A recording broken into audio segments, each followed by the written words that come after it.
$559. Oh, okay. But the once we followed up on the recommendations, the limit of 2013 is not. Also, that's what we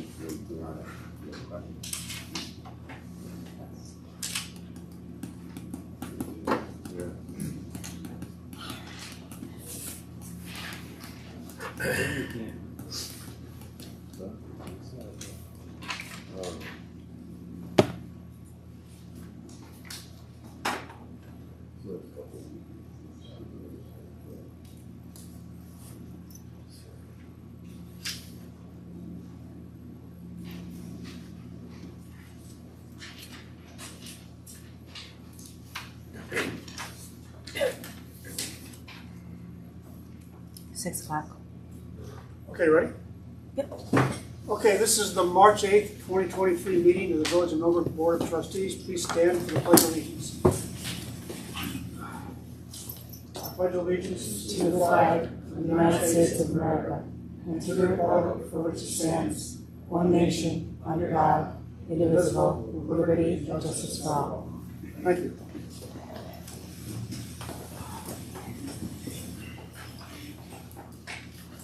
Sir, can you do a roll call of the trustees? Yes, sir. Mayor Colopy, Here. Deputy Mayor Contino, Here. Trustee Herzog, Here. Trustee Doro, Here. and Trustee Murphy. Here. Okay, thank you. Now, I wanted to have just three major topics discussed tonight. The first one, I wanted to have a presentation by the Dutchess County Director of Engineering on the county's plan to replace the bridge that goes over on Stanford Road. It goes over our waterfall. The plan is to replace that next year. I asked him to come tonight to give us an update on the plan to do that. He had to bow out at the last minute, so I'll have him on the agenda for next month. So just so you know that going into this. And then there's two other main topics, are public hearings we have. One for the motion to provide a 10% property tax exemption to eligible volunteers in our fire and rescue squads. And the second is a public hearing to make changes, significant changes to the Code Chapter 220 on vehicles and traffic. And for the second one, I don't see that many people to make public comment. We have a sign-up sheet over there for those who want to make comments at the public hearing. But based on so far, I don't think it's really necessary. Okay, yeah. We'll open it up to the public at the appropriate time. Anyone who wants to come and speak. I need a public hearing. I'll just ask for the sake of getting you on the camera that you go to the podium to speak, all right? Okay, with that, let's go to the agenda. The first topic is the approval of the minutes, and we won't be doing that tonight either. No. Because there was a secretarial something or other, and we have to go recreate them, I guess. So all those minutes, which start from last month's board meeting and includes the 2 meetings we've had to date on the budget, will be forthcoming next week or the week after, something like that. All right? Don't make me cry. All right. And just to recap, so far we're about halfway through the budget process for this year. We've gone through the water and sewer tentative budgets. We did last week the police and highway. And next Wednesday, at the same time, same location, we'll be going through the detailed proposals for the fire department and the front office. The following week, I plan it to be the 22nd, the following Wednesday, we'll do a roll-up of all 4 components of the A fund we've seen so far. That's police, highway, fire, and front office. And we'll do a comparison to the proposed revenue stream. That's other revenue besides the tax levy. And so what we'll do is we'll add up all the expenses in the A fund, subtract the proposed expected other revenues, and the remaining delta is what will be the tax levy that we will put up on all the property owners within the village. And I hope to be able to do that on the 22nd.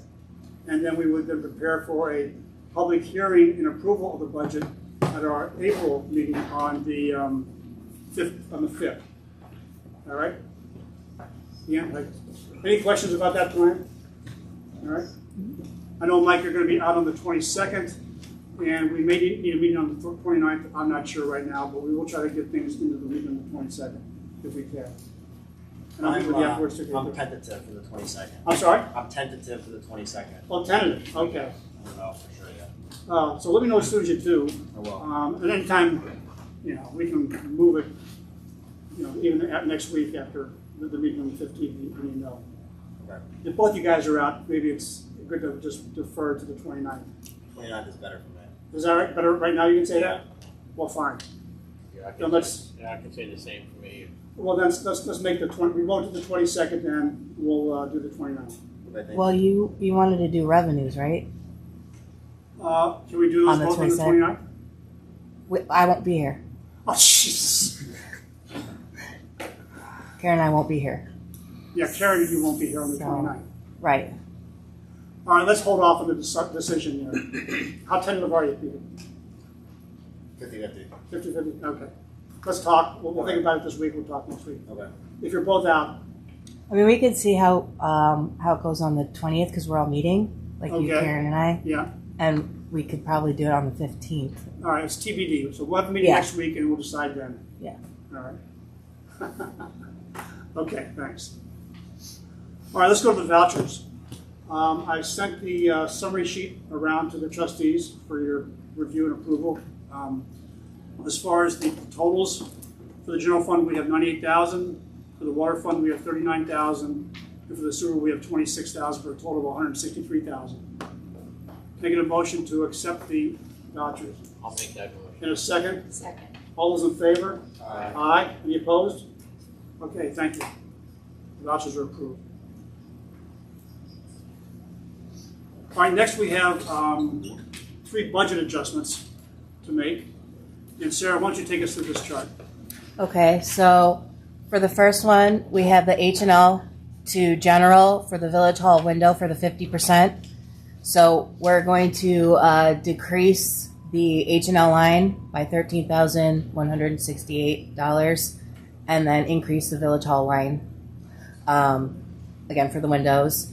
For the second one, it's for the monument repair. So we're going to decrease the fund balance prior year line to the general, for $7,660, and then we're going to raise that to the general.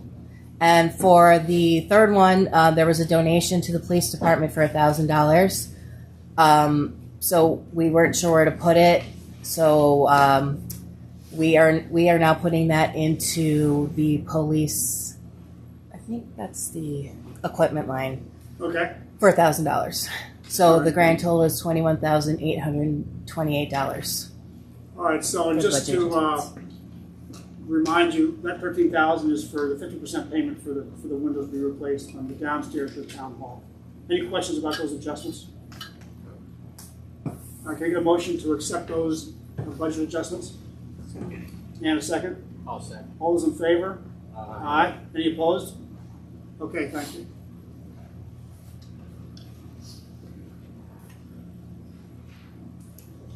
Oh, before we go to the fire department, I want to just bring up the fact that we have a request from the VFW for a public assembly permit on the 29th of May. And it's the same process that they've run in the past. And I think Officer Whitby will need police coverage, correct? Yeah, we budget for that every year. So Okay, good. should be all set. So this is from Jeff Bozeman, who's the commander. It's the same kind of a process that they've been running forever, minus COVID. Any questions or concerns with this approving this building? Okay, then I'll approve this.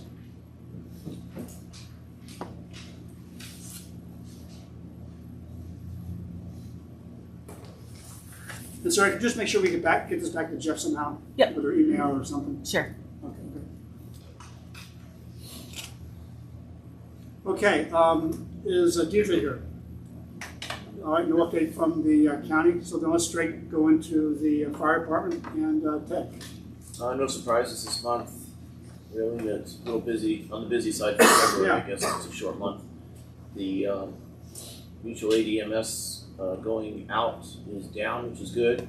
and pretty typical for mutual aid coming in. All right. Any questions about Ted's report? Okay, thanks, Ted. Matt, anything to report? Nope. Why don't you tell us about the security system? Vector will be here on Monday, Tuesday, and Wednesday installing the new system. Okay. And that just covers the upstairs here? It covers the entire building. Oh, the entire building? Okay, fine. Including portions that weren't covered Oh, before. all right, Yeah, they'll be good. putting a new detector in the compressor room downstairs where the fire was. Okay, good. There was never one there All right, before, so. all right. Any update on the compressor or the Oh, I met with the cascade system? met with the salesman from the vendor again, and we went over that room and measured it, and with some reconfiguration, he thinks the unit that they quoted us will work. There'll be adequate space for it. Okay. So I'm waiting for him to get final approval on that from the manufacturer. But he says it shouldn't be a problem, and we'll be ready to order Okay, good. hopefully in the next couple of weeks. Next couple of weeks, like this So month. to get it ordered, yeah, All right, great. it's Okay. about an 8 to 12 week lead time, I think. All right, fine. Any questions about that from the trustees? Anybody in the audience? That's fully being funded by a combination of the insurance recovery as well as a donation from an anonymous Correct. friend of the fire department. So there's no budget impact to this, which is exceptional. All right, then the next thing I want to talk about is the resolution to extend the 10% tax exemption, property tax exemption to volunteers, eligible volunteers of the fire and rescue squad.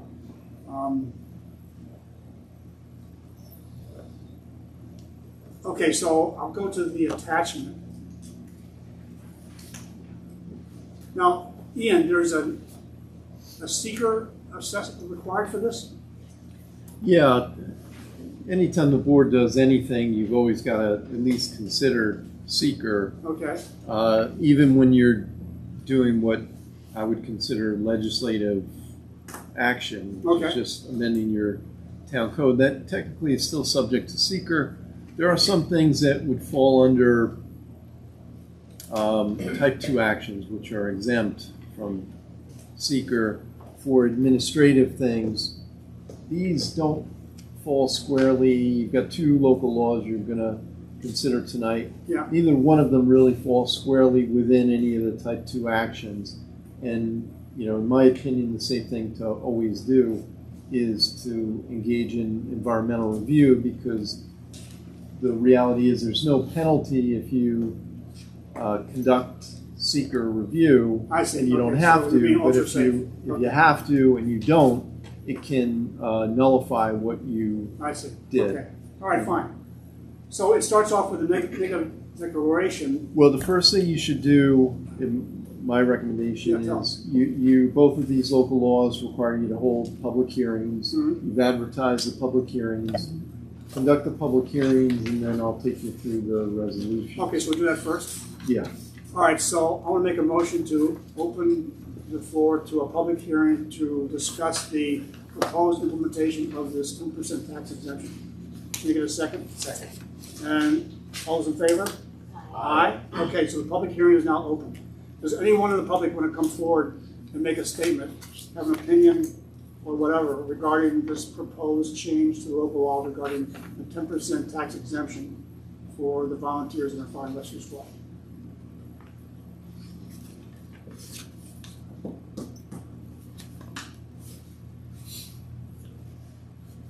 Okay, I'll make a motion that we close the public hearing. Is there a second?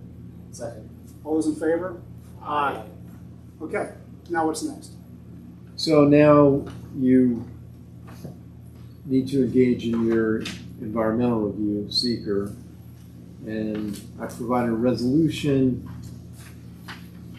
and an EAF, environmental assessment form. The resolution basically says that the board has considered all the factors that it's required to consider under New York State DEC regulations when it considers any action that it does, and that the board determines that based on those factors this action, the enacting of local law number 2, the real property tax exemption for local firefighters and ambulance workers, will not have any adverse environmental impact. So, by motion, board can introduce the seeker resolution, and then by roll call, vote on it. Okay, I'll make a motion that we introduce the secret resolution for the 10% exemption for the property tax. Second. Do we need a second of that, or do we We need do. to just go to roll call? No, you always need a second. All right, a second? Okay, good. Now let's go to roll call vote. Mayor Calapi, Aye. Deputy Mayor Contino, Aye. Trustee Herzog, Aye. Trustee Doro, Aye. Trustee Murphy. And so your seeker resolution has been adopted All right. by unanimous consent of the board. There is the short environmental assessment form I provided. I signed the copy. Mr. Mayor, you have to sign a copy. Okay. And then that'll be done now. So you'll leave that copy that you signed with Sarah, so I can do it tonight after you Yeah. leave? Okay, Yep. good. All right. And then the only other thing to do is to adopt the resolution of adoption enacting local law number 2 of 2023, which amends chapter 207 of the Village Code entitled Taxation to add a new article providing a property tax exemption for volunteer firefighters and ambulance workers pursuant to section 466A of the New York Real Property Tax Law. We discussed this when the local law was introduced last month.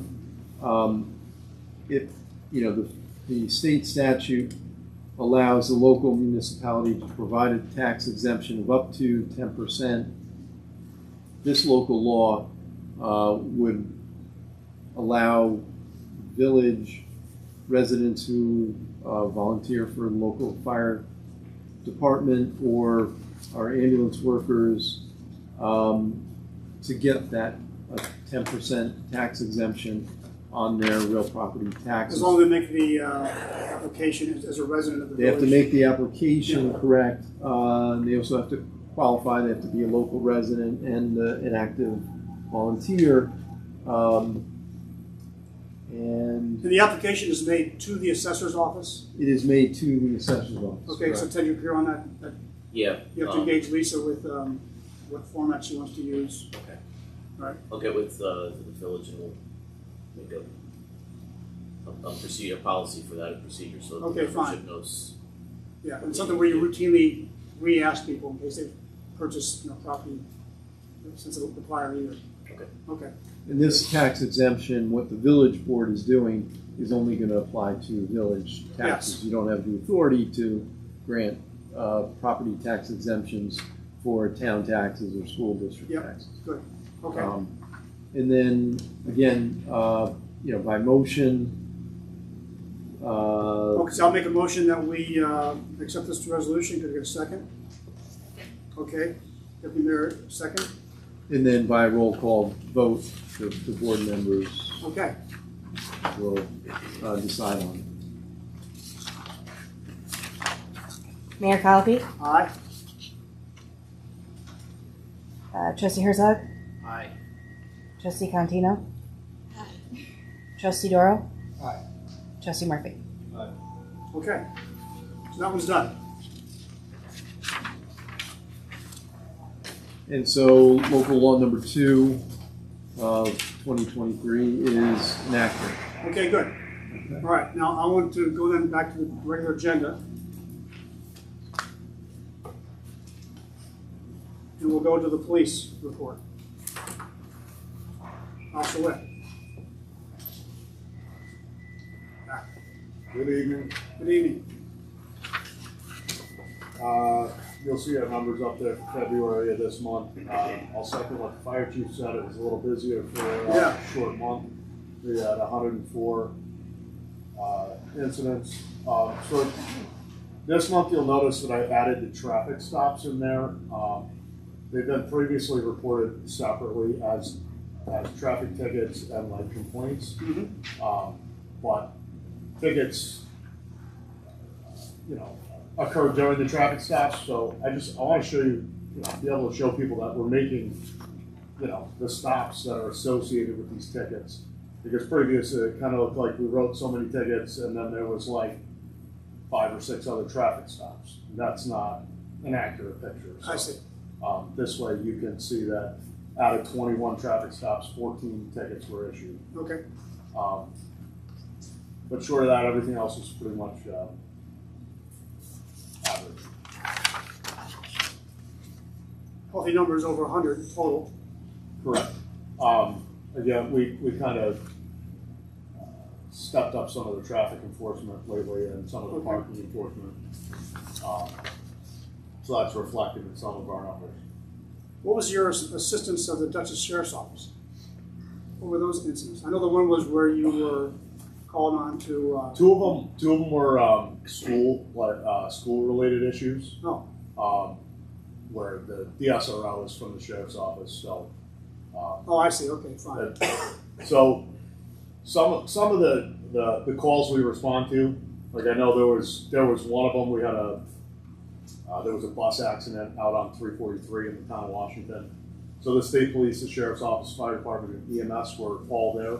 So they all kind of get one tick down, I see. down the thing there. So the numbers that are shown here aren't going to add up to 104 because some of them double up. I see. Okay, fine. Any questions about Officer Witt's report? Thank you for adding those additional data points. I think it's helpful. If people have parking complaint, what's the best way to get a hold of village police? 8200, 677-8200, and you'll roll over to dispatch. So now here you'll see actually where it says parking complaints, those are like verbal warnings that we've given to people, and Okay. so out of that, Got it. there would have been like 11 essentially. So we wrote 7 parking tickets, and 4 other people got a warning, and kind of got to move along. I think that's a helpful part of the education process. Also, is not just writing tickets, is to help educate the public into what they're doing and not doing. I have a question. I received complaints about people who are on Front Street driving from the post office towards Morona's. When they stop at the Franklin, at the stop sign there, they have difficulty when it's busy, the traffic and the parking along Franklin by the bank and up that way. They have difficulty seeing that way, so they've had problems where they pulled out and found themselves, in the middle of someone coming down them. My question is, what do you think about extending the yellow zone in front of the bank to clear out and make it easier for people to see when they're sitting on front and want to go across to Morona's or go left up Franklin, to extend the yellow zone there, the yellow painted line, so that people are not parking? I mean, it's worth a shot. I know you and I have discussed it. I know regularly when I use that intersection, I don't try to make a left up of Franklin just because the lines of visibility aren't there. And, That was the complaint, actually. and it seems like people are up on you very quickly. It just nobody's really ripping through there. It's not it's not necessarily a speed issue. It's a visibility issue. What does the board think about that? Any opinions? Do you have any standard distance that you have to go from an intersection up the curb that you are required to do? The minimum is 15 feet, I believe. It's 15 or 20 feet set by the VTL, by New York State. New York State, 15 feet. You could extend We that could make 10 it feet further, or yeah. further if we want. Yeah, you saw the note I sent you all that I got back from DOT, Right. where they said we had the authority to do that, even though the state owns Franklin Avenue. It's a state highway, but we can do such things as that. I suggested when you got that initial complaint that I think the most sensible thing would be to just extend the yellow line up at least another 10 feet of what Jeff would have. One thing more than might 10 feet, I recommend. guess. I get a feeling that the line today is like 25 feet. the yellow curve. Do you know what it is now? I don't really know. I'm saying it's more than 10, 15 feet. Skip? No left-hand turn. I think that's gonna be. Well, because very it's also a problem if you're going across. Yeah, that's go. Yeah, the complaint was also regarding, I want to go from the post office to Maroney's, and to go across is also difficult. It's the same in the opposite direction as well. Yeah, it's, Both those corners on Franklin are a visibility problem unless you're driving something tall and can see over the cars. Oh, is that right? Yeah, Sure. yeah, but both. We don't both- we don't let our apparatus go this way on. Oh, is on that Franklin. right? Yeah, at all, ever. But wait a minute, if I'm going this way, looking left is no problem. You can see around the bend right by the gas station. Right. And if I'm turning right, I don't If have you're a going problem this with- way, looking up Franklin is. You guys, Yeah. I can see where if you're going to go out and make a big turn. Oh, God, Yeah, even yeah, when you're crossing Franklin. Even crossing Franklin. Oh, even Yeah, crossing. We don't allow our apparatus to go across. Oh, no, the you're right. front That's a lines. problem. Crossing that way is I- true. I don't take the police car straight across there unless I have to. Yeah, we go around the green if we have to go Franklin. So I don't think we should decide tonight. I think we should just think about it. Are any objections to that from the board? Now we're talking about extending the yellow zone on both sides of Franklin, from the corner of front going up. Maybe we should take some Has there measurements. been any accidents there or any, There's been complaints about people How many in complaints? ear accidents. like how many complaints? 2. Yeah. Well, in recent history, I know for a fact that the school buses don't cross there either for the same reasons. They all go around the green and up by the firehouse. Now that And would that take started away a couple of years ago. the parking spots in front of the bank. Probably Yeah, one, probably and one on the each diner. side. One on each side. If Yeah. you go another 10 feet, that's another car. One car. Yeah. Yeah, another car, right. Well, let's think about it. We can discuss it again next month. Talk it around, see what kind of feedback you get. Let's take some measurements. Bob, we just measure how much you do You gotta today. think about both sides, no? I'm sorry? Yeah, That's what he said. Yeah. Yeah, we're talking about both sides now based on what Ted said. All right? So we'll I'm defer aware to- of two property damage accidents in about the last year, and at least 2 auto pedestrian accidents. Is that right? Yeah, Okay. at that intersection. But All right. whether that's specifically visibility related or not, I would say I wouldn't be able to tell. All right, so it's But a we do consideration. get the Let's think about it this month and let's talk about it and make a decision at the end of it. What did you want measured? How much of a yellow zone is there today? Okay, all right. You know, on Franklin from Front Street, going up the hill. And, you know, how bad would it be to take out another parking lot? How far would that be? Another parking spot, One that'd be parking 15 spot, feet? so, Another 15, 20 feet. Yeah, okay. Jared, Yes. would it make sense to actually, let's say during some of the night activities that you guys are patrolling, to actually take a shot at being able to not only measure, but have somebody coming down and you know, trying to make the turn and taking some let's say some measurements on how long it takes them to get from where the yellow line would extend to the actual intersection, and how much time it would take to then turn, so we can almost do some simulations, or is that just a waste of time? Well, it'd be a Well, we function only of have one- speed. Yeah, and we only have one officer on at a time, so,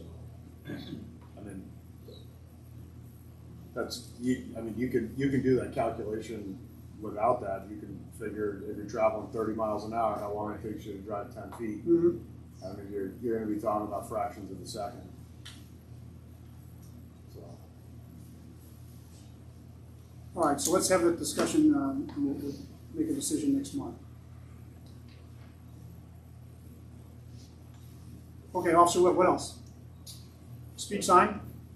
speed sign, yeah, we had it up on Maple, this month just to kind of just take a peek, and it was, you know, we had 3,000 cars go through there.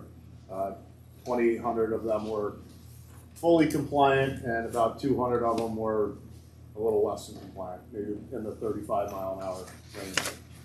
But that's, you know, it's coming downhill. Not that the speed limit changes, but it's understandable that you may accidentally pick up a little speed there. All right, that's good that you check that. Um, What are the next places you're looking to put the sign?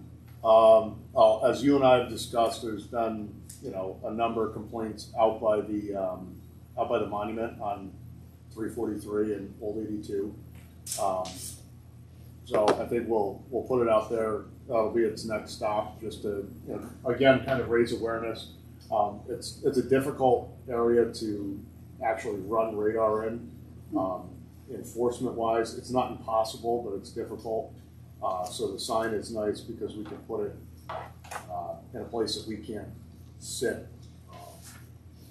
And then taking a look at the data, again, we should be able to say, hey, if we're going to sit out there, let's sit out there between 5 and 6, or between 2 and 3, based on what the data shows. Okay, good. What's the speed limit there? 25?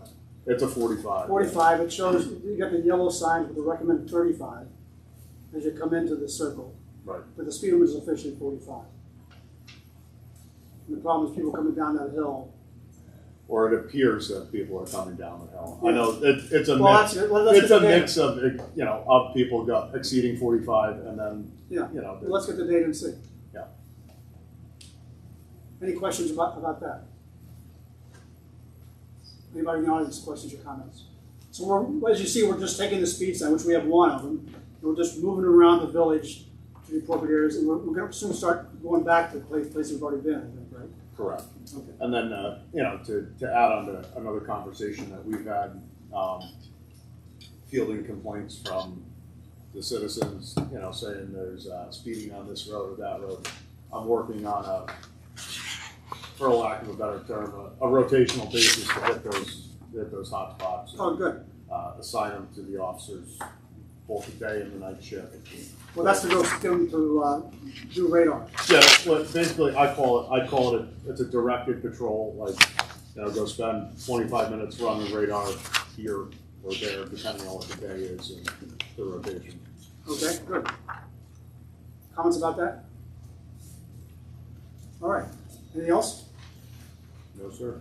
All right, now we're going to talk about the public hearing for the updates to the vehicle and traffic law. So again, Ian, take us through this process. Process is the same for the prior local law. So we'll first do the seeker. Well, first thing you should do is hold the public hearing. Oh, So, okay. by motion, open the public hearing and then see if anybody is here. All right, before I do that, I just want to tell people a summary of all the changes we made here. And then we'll have a public hearing. You're welcome to come forward and state whatever concerns or questions you might have.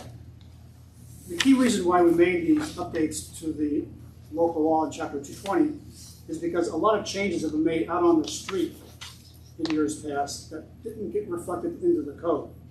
And the problem you have is if you converted, like in 3 cases, we converted yield signs to stop signs. Well, if it's not in the code, then an officer can't write a ticket for a stop sign violation because it'll get thrown out of court. And they're going to face the officer if he does something like that. He has to know the law, and if, regardless of what's out there in the street, if the code doesn't show that, then it's not, finable. Right? So we had a lot of things that we updated in the code to reflect what's actually true out on the streets. And let me just tell you those. The weight limit on 9 partners. There's 2 signs that says there's a weight limit to try to reduce the truck traffic out there. That's not in the code. The handicap parking spots on Merritt, not in the code. As I just mentioned, stop signs on Friendly, Safari, Hillside, and Fountain aren't in there. The 10-minute parking spots on Church and Washington, not in the code. The crosswalks at Friendly, Lane, and also Merritt aren't in there. On the other hand, we have, there's still 2 bus stops listed. Right now there's only 1.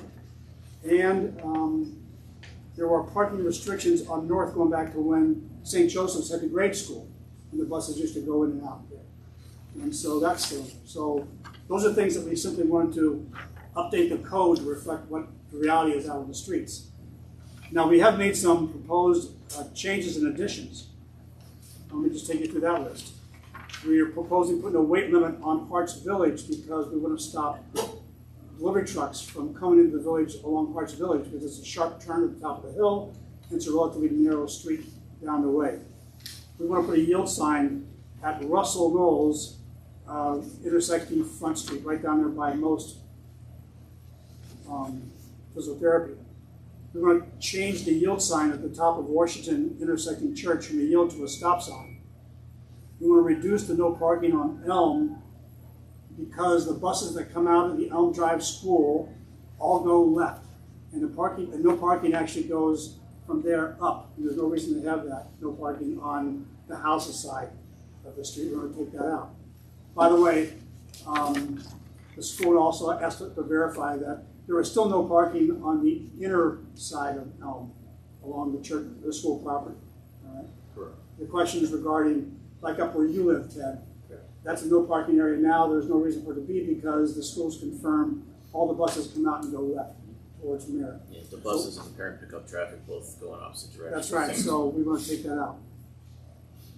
We want to put a crosswalk on Alden at Bartell because that's a bend in the road going up towards the school. And a lot of kids come out on one side of the street and cross to the other side of the street around here. So we're going to put a crosswalk there. We want to eliminate the 2-hour parking on Franklin, which is virtually unenforceable. And there's always a headache whenever we try to enforce it anyway, both the customers as well as the store owners.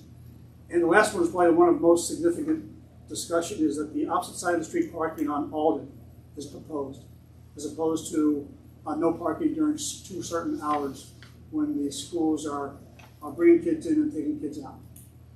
So that's the changes we got. And I'd like to first hear from anyone in the audience. So I should open the public hearing. You've got to open the public. Okay, so I make a motion, we open up the public hearing for feedback regarding our proposed changes to the vehicle and traffic law. Can you get a second? Second. All those in favor? Aye. Aye. All right, so we now have a public hearing open to anyone in the audience who wants to come forward and speak regarding their questions or concerns with the changes we propose making to the vehicle and traffic law.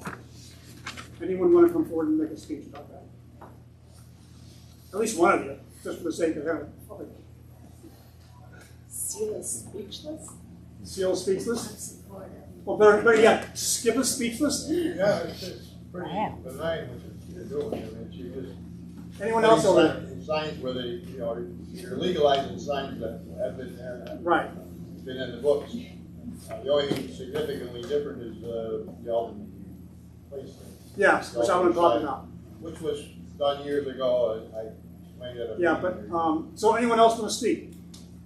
All right, well, then I want to speak as the rep for the school board because I posed the question to the school board. Do you have any concerns with the alternate side of the street parking? And I got a memo, which is available in the package over there. You can't read it, but basically, the school board. This is Perry Hartswick, is the president of the school board. They've come back and have said they do not support us converting the Alden Drive to alternate side of the street parking. And he listed a series of concerns regarding the safety of the students walking along the way, the fact that if there is parking available, that students would use those spots to frustrate the people who actually live there, who are hoping they could actually park on the street. And they think that it would make the Alden place very tight for bus traffic going up and back. All right, so based on these concerns, and also I've gotten feedback from Mary Alex, is not here. She's a resident who lives on Alden, who also said she has concerns with doing it. Same kind of concerns that the board said. So based on that, I don't longer support us converting the parking on Alden to alternate side of the street parking. Comments? Yeah, the other thing that I think is most problematic for me is that if we end up with a lot of parking spots where they're taken by students or whether they're used by residents, you're going to have the inevitable problem of students crossing the street between cars. Even though there's going to be crosswalks available and things, that some of the kids are not going to honor that. And if they dart out from parked cars while you've got a fair amount of bus traffic, especially at dismissal time, that does pose a significant safety. Well, the fact of the matter is, Mike, that we have that concern throughout the village. We have narrow streets, we have a lot of traffic. We have Franklin Avenue right out in front of my house. Those kind of issues are a concern, and we can't cover all of them. No. But in my mind, I asked the school district for the feedback, because I want them to be engaged in this. I don't want them to be blindsided by it. Right. And they were, I think they said unanimous in requesting that we not do that. And in my mind, that's sufficient justification to not make that change. Yeah, and I said, having read just the letter from them previously, I was especially taken by the fact that they pointed out that younger students, especially from any one of the three schools, are gonna end up crossing along the street. Yeah. And you're right, it could happen on Frank, it could happen a lot of places, but when you don't have that going on, during dismissal time, because you've got the street pretty much, wide open, there's much less of a chance of a kid coming out between cars and then getting hit in a sense. So if no one else is wanting to speak in the public hearing, I do want to, though, hear from the trustees, because I know some of them have some questions or concerns themselves. When's the appropriate time to do that? During the public hearing, or? I mean, the trustees can speak about it at any point up until the point that you enact the local law. All right, so fine, let's use a public hearing to get feedback from the trustees. Anybody have questions or concerns about what we're proposing here? Well, I support a lot of the cleanup of this bill, codification of previous changes. I remain concerned, which council brought to our attention a couple of meetings ago, about establishing traffic control devices without the expertise of an engineer. And it looks like codifications of previous traffic control device changes are being codified now, but were previously made. So my concern remains for those as well. And so for those reasons, I can't support this resolution. You don't support? Okay. Pat? I've talked to a couple of bus drivers too, and they're not in support of the parking change on all of them? Alden, yeah. Okay, fine. What about the stop sign on Washington at Church? I know we met on that. Yeah. I don't know if it makes much of a difference. Okay. Now, by the way, we wanted to update the code to reflect that, but I didn't want to make the actual change until we repave Washington Avenue, which is going to be like next year. Okay. So the idea, a good time to change that from a yield sign to a stop sign would be when there's a new road. So to be thinking something's new, and we change the sign then, it would be less surprising to people, I think. Still want to change the stop line though. Oh, the stop line we're going to do, right. So we had a meeting with Bob and with Pat and with Officer Witt about the problem we have with people coming up on Washington, coming up the hill and stopping at Church to make a left. And people come down the hill on Church and cutting back of the car that's waiting. And so what we're proposing to do is, come springtime when the line painters are back, we're going to paint a solid white line from like the midpoint of Washington Avenue over to the curb where the yield sign is, and see if that helps to better direct traffic. Right? That's the agreement we had. If that doesn't work, we may end up doing like a 2-lane thing. We'll talk about that later. Let's try first this wide white line from the midpoint of Washington over to the curb on the yield sign side. All right. Any other questions or concerns? I know, Peter, so you're still not in favor of it. Any questions, concerns from the mayor? I'm obviously generally in favor of the resolution. I am disappointed, I guess, about the reactions by the bus drivers and the superintendent to the Alden Place proposal, because what I found compelling about Officer Witt's argument is that, currently you have 3 lanes of traffic. We get complaints all the time about speeding up and down the street. 2 lanes would certainly slow everybody. That and the fact that the residents don't have the opportunity to park for a full day. And in my own mind, I was always picturing that if a resident was going to park, they weren't going to park after school started, or try to park after school started. They would actually use the space, preventing kids from parking. That argument, Beforehand, you said, before the kids yeah, show up. that argument didn't really resonate with me. So I'm not going to vote against the resolution, and I'm really sorry that the superintendent is not here defending his position, but I'm not convinced. Okay. I agree. I'm much more convinced and sympathetic to residents' concerns than the school boards. I don't think the school board should be setting village policy. That being said, all the residents that I talked to on Alden Place found opposite side of the street problematic, and they still find the current.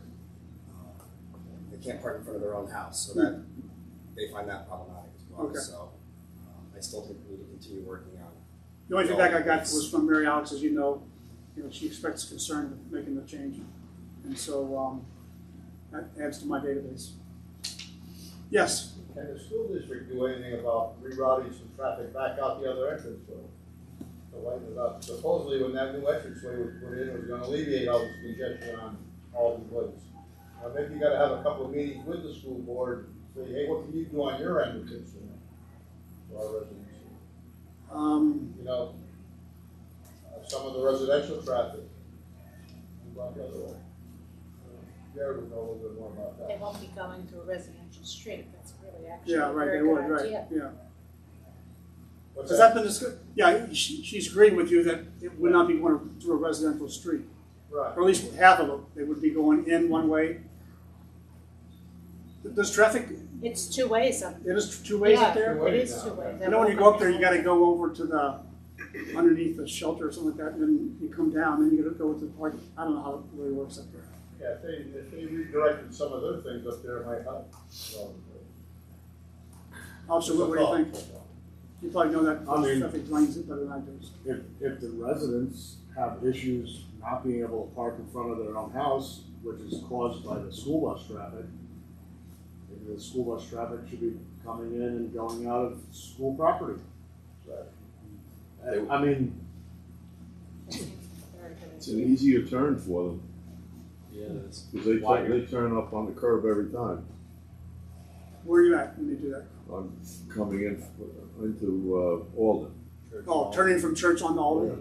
Yeah. Oh. You can see that they come across the curb every time. The village has been taken advantage of. I mean, that was all, that new entrance that was supposed to alleviate a lot of. Oh, is that right? There was Oh, yeah. extensive discussion about that when they built the new high school. I'm Oh, is that I'm right? a little sorry that Mr. Hicks isn't here because he could attest to the specifics of it better than I can. But there was a lot of discussion about how to configure traffic in and out of that, what's the new building, including but not limiting to one-way traffic up Alden or all school traffic out the new entrance or some combination of both. And then I do see it could all just evaporate. buses coming out of the new entrance, so Right. they do it. Yeah, the Yeah. high school The high buses. school. do Oh, it. the high school bus does. Right. So the Yeah. grade school Everything buses from- come down Alden? Everything Yeah. from Alden and the middle school still comes out Alden. I Do see, they all okay. break at the same time? No, No. they all go and come and go at different times. the high school, So it could middle be school done. are 2:30 dismissal, and then the elementary school is 3:30 dismissal. Yeah, there's Is it possible to go from the middle school back up to the high school to go out that way? I mean, they have it. they're going to be resistant to it because it isn't turning right at the top of that hill is a little tight. Is that right? Yeah. Okay. Yeah, I don't know that it's any worse So- than turning out of Alden on Church, but So the bus traffic for Alden Place goes up Alden Place, and then the parent pickup traffic for the middle school also goes up Alden Place, along with parent pickup traffic for the elementary. So all the high school traffic goes up and down the For the- new entrance? for the most of it For goes the out most high part, school. okay.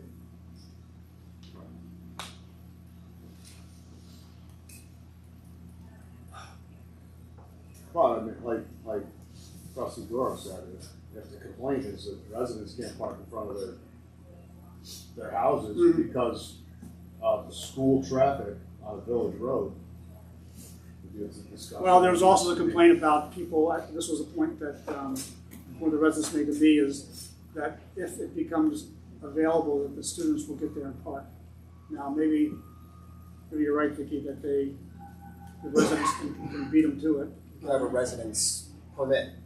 I'm sorry? It's only parking. You could have a residence Resident permit. permit, only parking for residents? And if they're concerned about kids not being able to cross safely on Alden, then eliminating bus traffic on Alden would eliminate that concern as well. Along with parent pickup traffic, drastically to reduce it. I mean, that's a convoy all the time. not for nothing, the kids that would be parking on Alden are already parking down on Church. Yeah, we tried to When restrict parking down the there. new group gets their licenses, Mhm. Church Street fills up Yeah, okay. between Reservoir and Alden Place. I thought we put that no parking along. What's that? Isn't that a no parking zone? They used to park between Alden and Manzi Drive and Manor Drive, Those have both been converted to no parking Okay, a number of years ago, which is now updated in the code. all right. But I thought we made it no parking there because there's a bend in Church. And we wanted there's to restrict essentially people- no parking on Church Street from Alden Place to 343. Yeah, okay, I'm that's talking right, about The other from one, Alden Place to Reservoir. yeah. The handful of newly licensed drivers that aren't allowed to park at the school find their way right there every time too. So it's So can I propose that I'd like to get a vote on these changes, and I'd like to take out the change for the alternate side of the street parking, and we'll follow up with a discussion with the school district. I can leave that on whether they could do more to reduce the traffic flow on it. Is that amenable? Here's what we're gonna do is, I'd like to propose that we institute all the changes that are included, except the alternate side of the street parking. And then we defer that for a later discussion with the school board. So to do that, the answer is yes, you can do it, but what you would need to do is reintroduce the local law. Because what you're saying to me sounds like a substantive change to the, Well, the Local change law is now? to not change, make the change. Now, right now, there's the no parking during certain hours of the day, and I'm proposing keeping that there and removing the proposed change to have alternate side of the street parking. I mean, to me, that's a change to the local law. All right. It's a substantive That's change already that been would, introduced. that's what? already been introduced. That's already been introduced to Okay, the public. fine. So, I mean, it's not the end of the world, it's just you start this process again. The All right, fine. only So we should- downside really So basically, we're is saying we time. need to hold off on approving this because we're discussing the change. Well, I think, you'll have more leverage. I mean, the upside is if you don't change it and pass it tonight, you have that discussion. Yeah, you'll have a okay, little fine. more leverage. All right. And so who on the board, what's the feeling of my person on the board of removing this alternate side of the street parking? Pat, what do you think about it? I think you should go back to the school board and see what they think. Okay, fine. Well, also, I would make sure those buses can swing that corner from Alden up to the high school, because that is a steep corner, and Okay. and that the way it angles out, you're cutting that corner pretty sharp. So I mean, I don't know if those long buses will be able to do that. I see. You Okay. know, the Honestly, short buses. I'm sorry, Tim. I don't mean to interrupt, but I pick the kids up and drop them off like all the time, and it is such a mess with the buses. Trying to pick up the kids, especially Alden Place Elementary. Yeah, with all the buses and the parents trying to get in, and then half the time they're trying to direct traffic to school, and then the morning time they're not. So it's. If anyone would like to come with me to do that, I invite you. It's awful. So, I think what Skip suggested would probably be a really good idea for the buses too, If they can. if they can, It's a good if idea it's if they manageable can. for them. Okay. Yeah. All right. Rest of you, what do you think, Peter? Yeah. Okay, Mike? I'd like to table the thing about open place, changing the parking on alternate sides. I have no objection to the rest of the changes that are Okay. proposed. Ricky? I stand by alternate side because it would provide more parking for residents and it would slow the traffic. All right. But of course, I want you to pursue the. Yeah, back to the school board, yeah. Okay, so we're gonna table this then, right? okay. Do we leave the public hearing open, or what do we I do? mean, it's up to you, I think.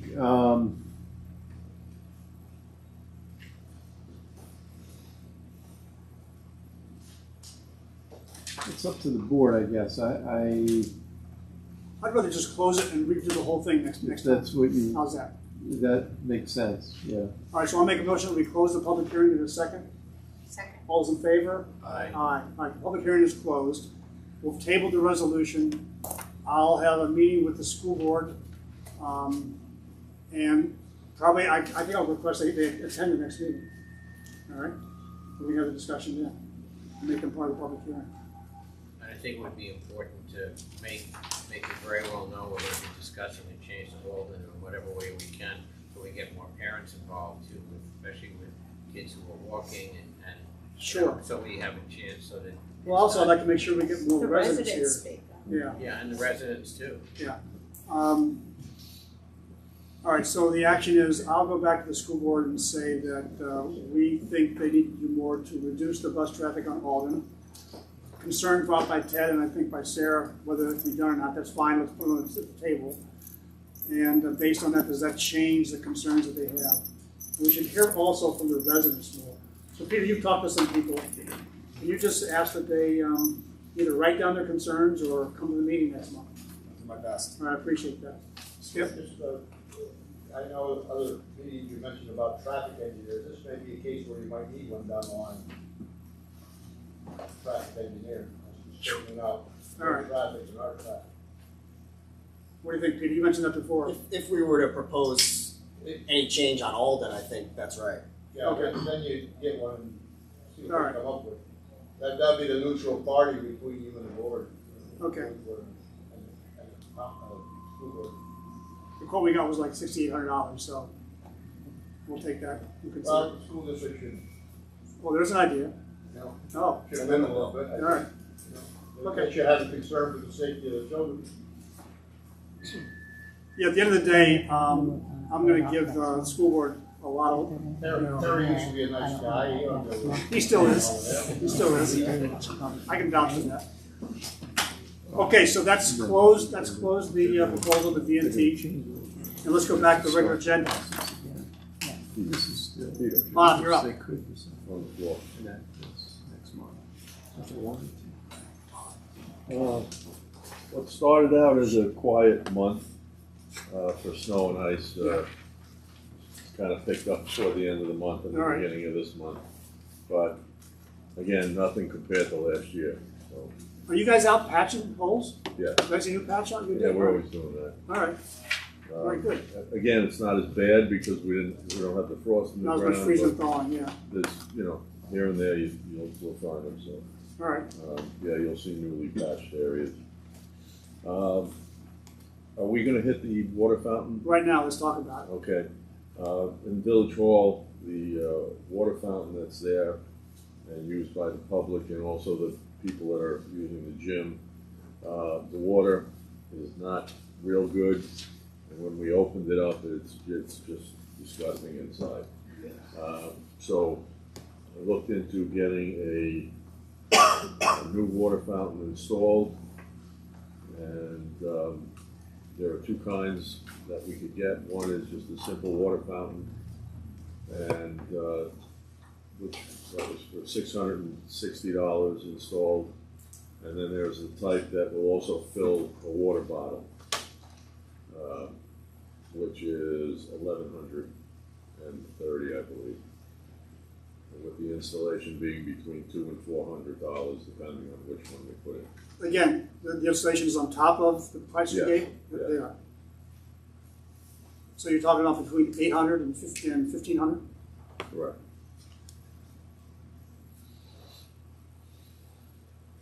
All right, now to fund this, we're going to use the account we have from the Tree Gardens, Sarah, right? Yes. In which we have a balance of about $10,000. Yes. And so this is something we've been using in the past. We've used it for Village Hall improvements. village hall improvements, like we put blinds on the windows a few years ago. Forget what other things you used it for. There was a door replacement, Oh, the okay, front fine. door, yeah. All right. So we're going to use the money that's in this account that we got from Tree Gardens. Actually, it was a donation made many, many years ago, but we are reactivating and using the account. So it's not a budget, it's not in the budget. All right, but that's why we're going to go use this money. So any comments about the kind of water fountain we should get, with or without the water bottle, I guess is the discussion.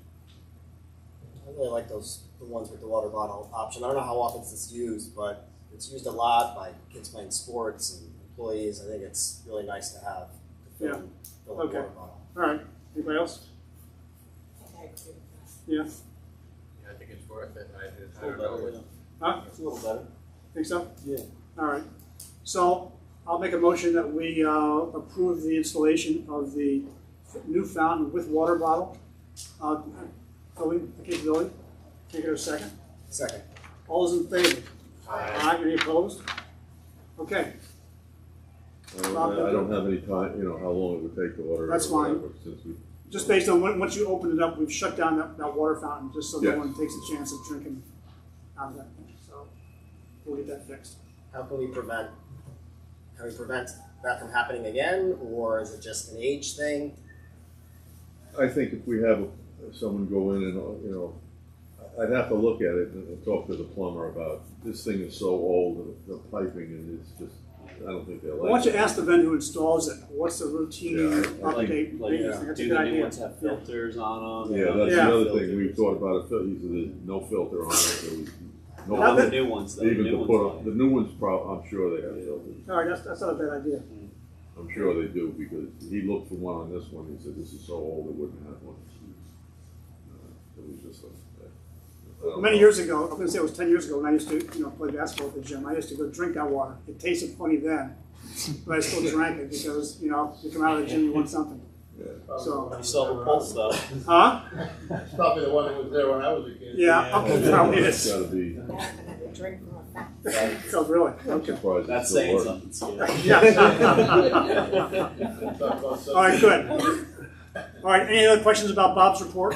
You want to tell the story about the 2008, the swap you did out with the, Oh, yeah, just Leaf before machine. one of the storms we had, one of our trucks had a major problem. I don't want to say which one. So it had to go into the shop, and we were a little nervous that it wasn't going to be ready for the storm. So we took the leaf box off the old 2008 and reinstalled a sander and plow on that as a backup. But luckily, we have a good mechanic, and he got it back to us in the nick of time. So that's what's good about having all that spare all right. equipment. So that was a pretty good reaction at the top of a dime to get that in place, so you didn't miss any of the sanding and salting you were doing. Yeah. Yeah, good. All right, questions about Bob's report? Okay, good. Next, Scott. All right. Jared, thanks for sticking around for this. The water, we fixed a few water meters, and changed the filters. And the meters are scheduled to be read next week. All right. And you got a speedies report, right? Your annual speedies report? That's You sewer. received that? That's sewer, but. I'm sorry. Oh, it was That's sewer. sewer. I'm sorry. Didn't tell myself. Okay. Any questions about Scott's water report? So those letters those haven't gone out yet because there hasn't been a bill yet. Correct, but a couple of the ones that we repaired were because of Oh, nice. what has already been being done, so. All right. And they're going to go out in this billing cycle. I believe. Letter. Well, remember the first step is the standard procedure you send out with the warning on the bill. Which has been done for the last year plus. But we're going to do one more cycle, That's Right. fine. and then we'll kick in with the procedure we talked about. So the Which first, brings it to the next time. which would be, Q2. yeah. Yeah. Yeah, That's when I'll have a letter so when the bills go out included in there. after the June reading. Right. we'll start. So 2 bills. All right. Any other questions for Scott regarding water? Here's the, Did you want to, what, go ahead. did you want to talk about the lead inventory you asked me to talk about? Oh, sure, yes.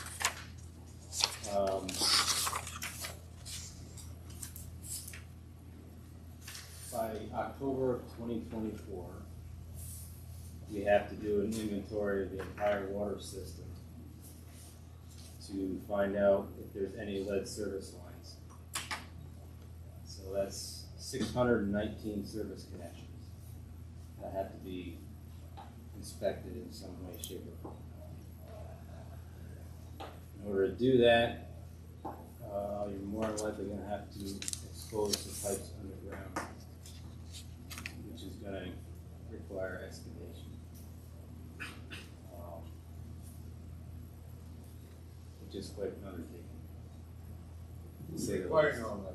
What's that? Who's requiring The them? EPA. EPA? So, You gotta check it on both ends then. correct. The simplest thing to do, in my opinion, is to start the curb box that you see both ends.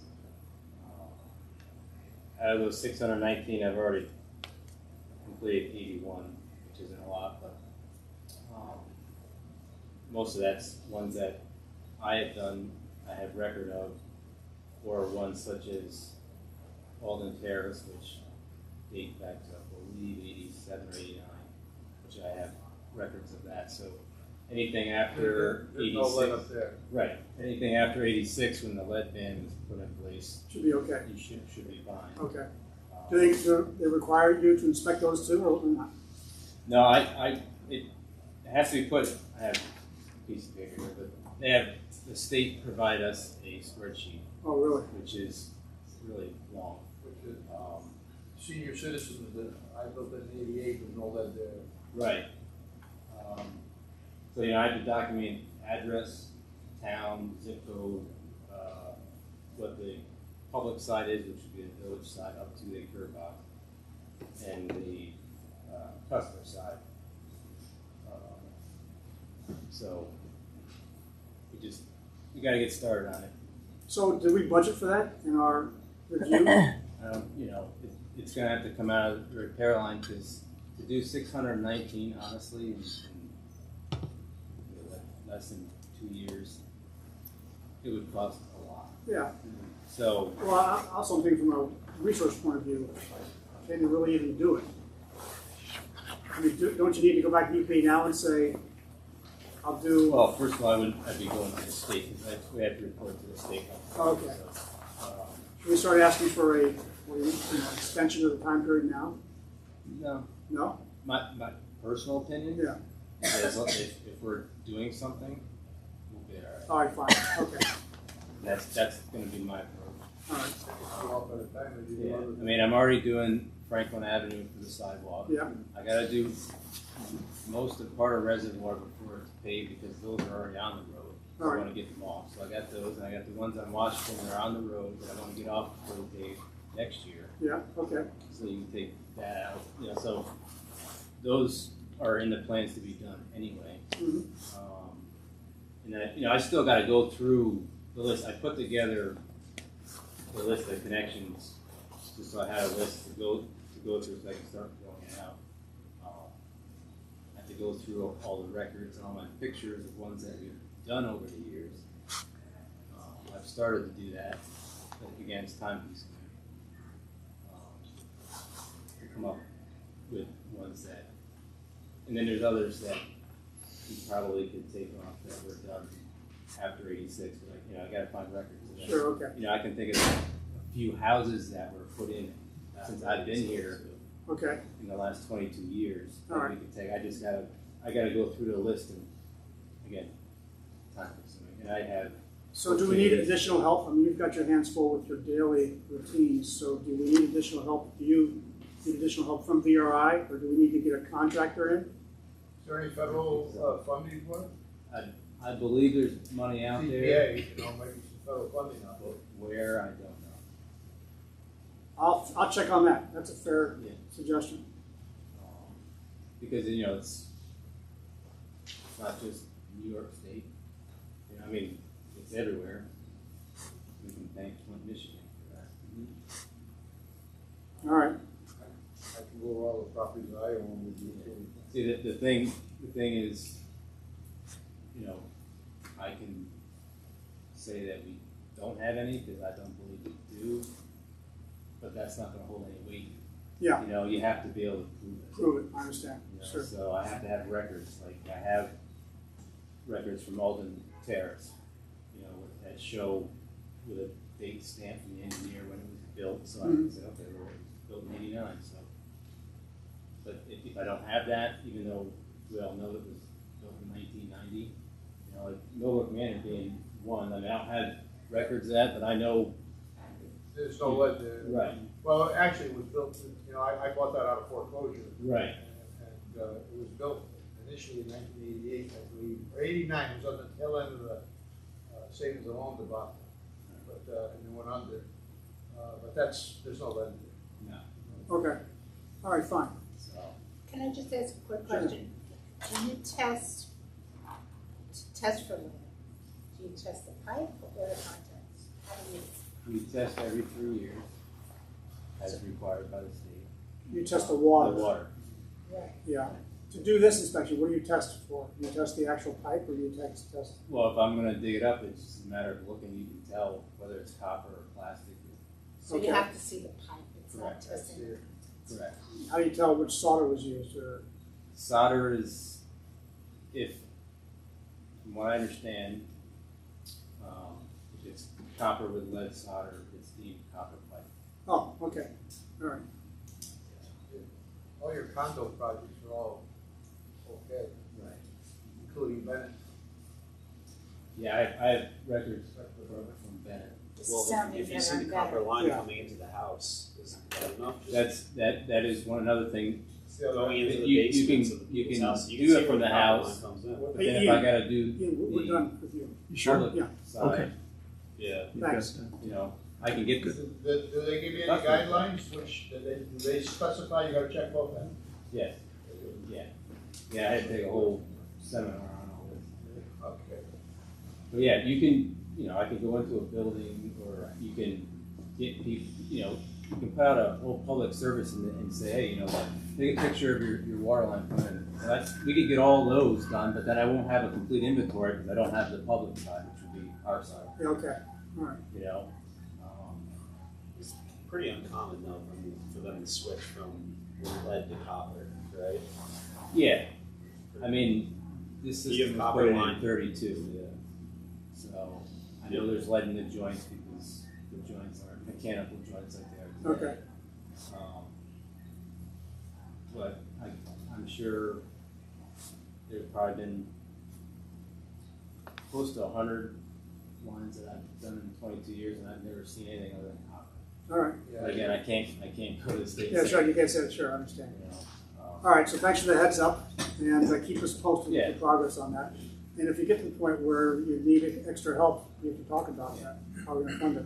I will follow up with Skip's suggestion about seeing if there's any kind of funding to, yeah. Anyway, I can help you, I will with some of the properties up here, some of them are older up there, but I know they're copper. I've uncovered, when I hooked up and I converted them to apartments, it's all copper. You're relying on me on that. Yeah. all right. And the other thing on water, just to tell the board that we will be making the first prepayment to Thorndale of the $44,000 overcharge that they accrued over the last 8 years. We'll be doing that this week. And the next payment will be due April of next year. I thought we had to wait till April 15th. Well, we don't. know. We said by April 15th we have to deliver it. I thought there was something financially we needed to know. No, Okay. actually, there was a question regarding, whether we had sufficient, fund balance available, and it was close. We could have paid it all this year and had like $25,000 of fund balance. We decided not to take that risk, so we'll pay half this year and the other half next year. And again, VRI is going to pay the interest on the second payment. Okay, Scott, let's go to sewer. Mike had a question. Yeah, oh, sure, Mike. Yeah, I was gonna say, just my own information, how far down generally when you've got the disc on the front lawn that goes down to the connection, how deep is that? Really until you hit the 4 connection? feet, 4 frost line. 4 feet? Yeah, 4 frost line. I'm just It's wondering deeper. how deep the excavation would have to be. It depends on problematic. where the water main is, Typically, To the house, around here, 4 feet. it's more. I usually say 4 to 5, most places. All right, thanks. Let's go to sewer. All right.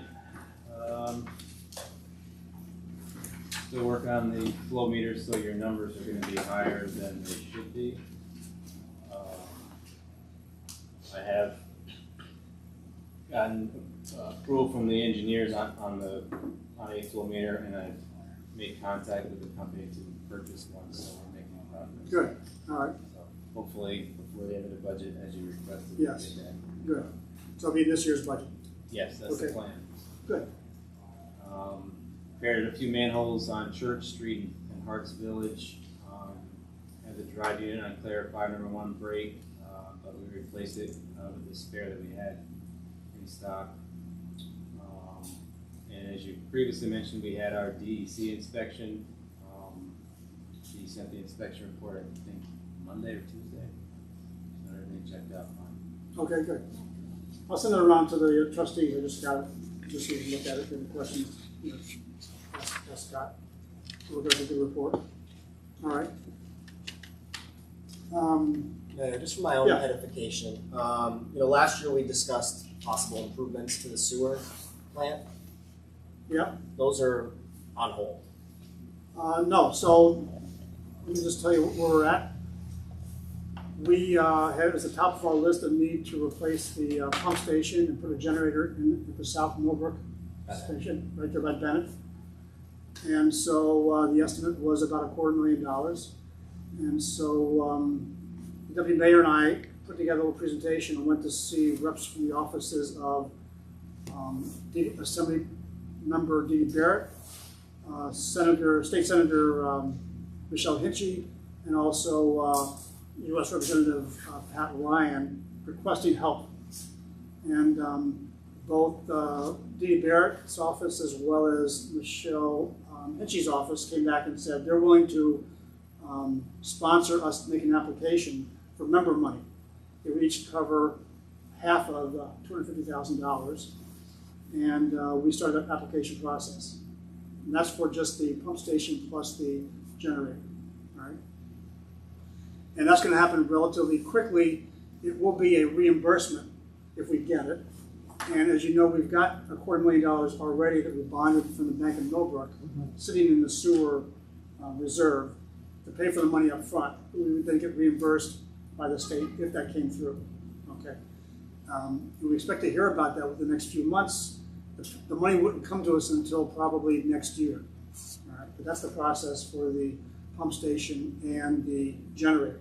As far as the bigger project that we had Delaware present to us last year, which was a $7 to $8 million project, we have also submitted applications to both Senator Gillibrand and Senator Schumer for them to use some of their discretionary funding money to try to get some coverage.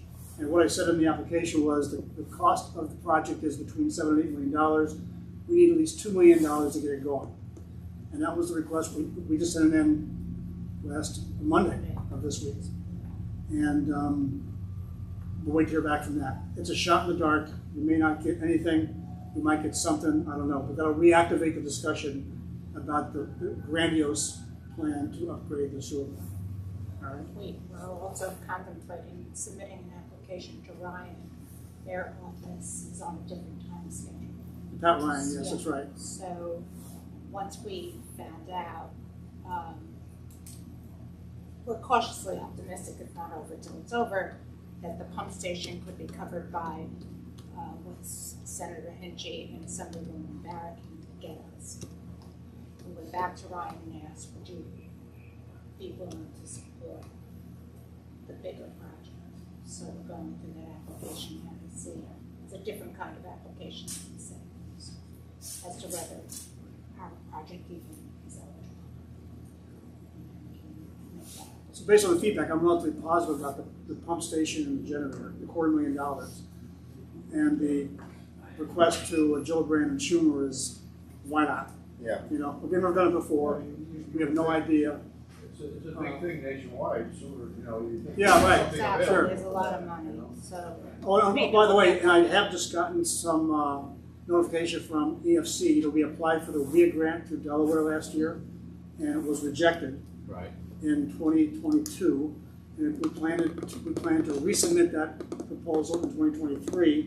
And this is for the full $7 million, hoping to get a 25% grant and a 30-year 0% interest loan on the remainder. And we're going to do that again also this year. And that's to the state. Okay. And they just sent me a notice today, this afternoon, as a matter of fact, wanting to know who are the representatives for the discussion about that. So that's still on the table.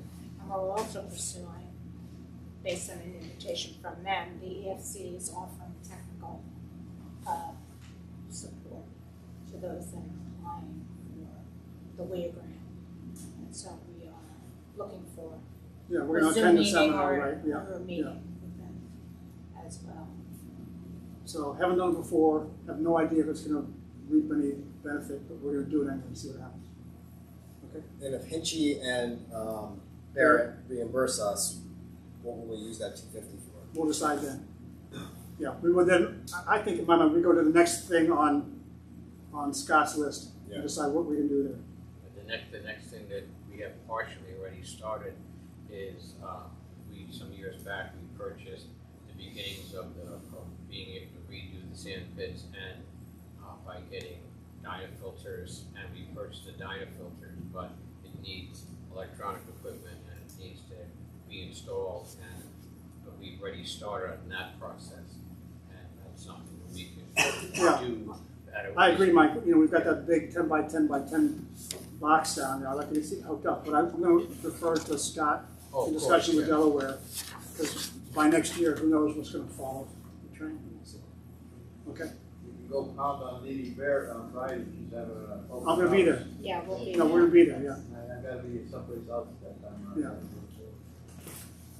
Another spot. Okay. So, any questions? Any more questions about the sewer? Oh, thank you. Throw Okay. the EPA thing on it. Sure. Yeah. Why not? Tim, Yes. Oh, yeah. we done? Oh, so, Scott, anything else on the sewer? One thing I forgot, and I think the board should know, up on,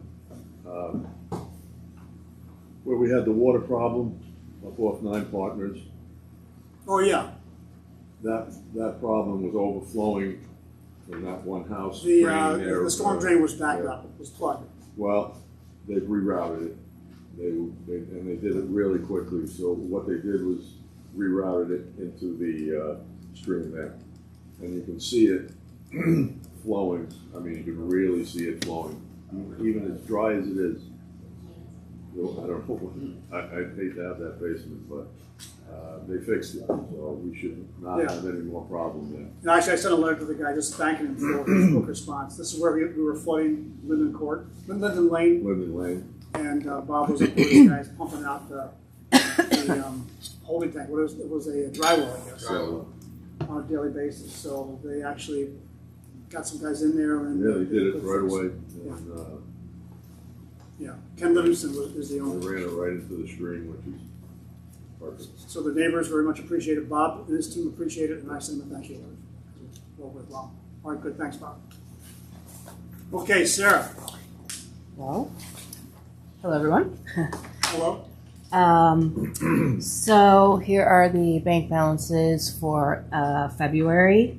I would say the most notable is for our general fund. We got half of the fire contract money, and that was $302,264.50. I think. Do we get the second one This month. this month? Yeah. Okay. Yeah, this month we'll get the second half of the fire rescue funding from the town, as well as the $12,000 for the rental of the gym. Okay. All right.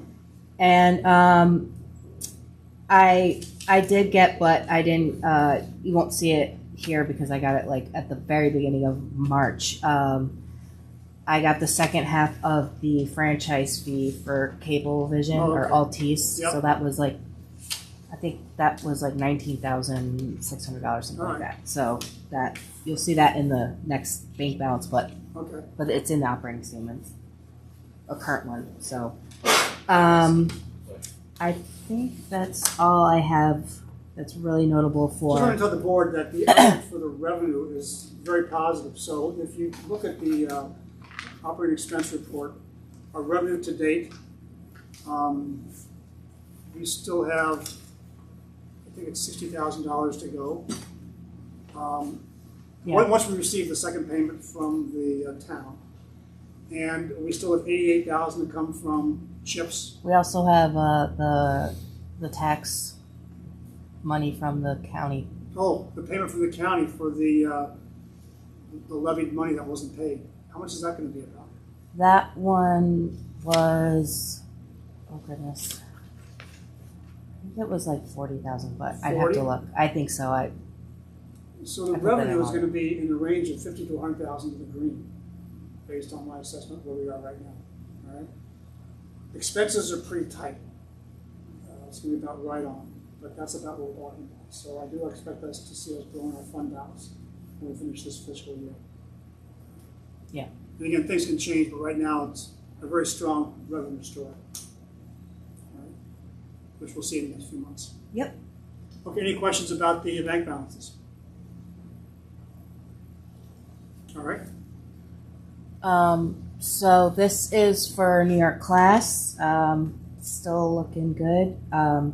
As Tim mentioned before, we have the sewer fund, that 250,000. That's where it's sitting, is in New York class. So that's earned, quite a bit of interest. So total we've earned year to date is $4,614.22. So it's pretty good for. So we're talking about almost $30,000 by the end of the year at these rates. Yeah. That's year to date. That's just from January 1st. Yeah, 4,600. Yeah. So good. Not January. When did we put those in? What? This is the calendar year. Yeah, and We made 2,200 this month, and the year to date is January and February. oh yeah, I thought I'm sorry, I was. Yeah. Sorry. Yes. So it's about $30,000 we expect by the end of the year. Yeah. Calendar year. So we're doing it's moving. It's good. Yep. So as you know, we're in budget time, so that is a lot of our our focus. We've been doing.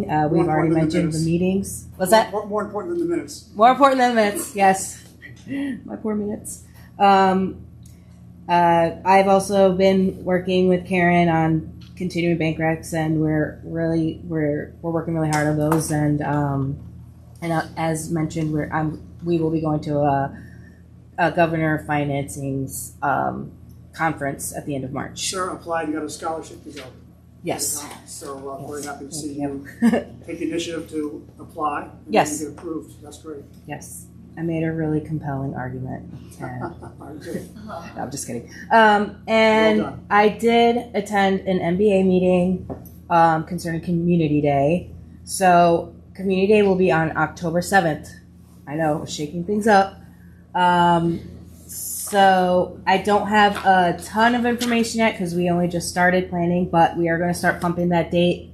So October 7th, and it's going to start at 10 a.m. We don't really have an end time yet because we might go a little beyond 2 p.m., so we're not sure yet. But we are going to put out the MBA president email address. That's Buffy, and we will have more details to follow in the next coming weeks, months, whatever, next time All right, we so meet. the MBA is honchoing this year, right? Yes. Last year it was kind of a quick pull together, Yes. small team. Still Yes. was involved with Kevin and Yes, and thank you for the information you sent. Oh, good. Really appreciate it. So, but this year we're not going to move it back a month, right? It's typically in September. I yes. don't know what it was last year. What was it last year? Yeah, it's usually in the Oh, first yeah. weeks. Yeah, Because okay. then Yeah. in October we do the MAC thing, music in the streets.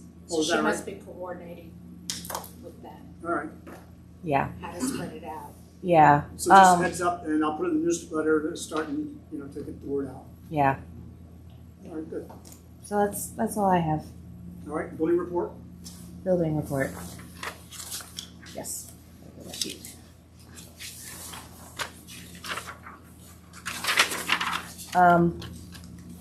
So February wasn't a big month for building, but we had 3 permits issued, 2 occupancies, and 2 certificates of use, and total of $630.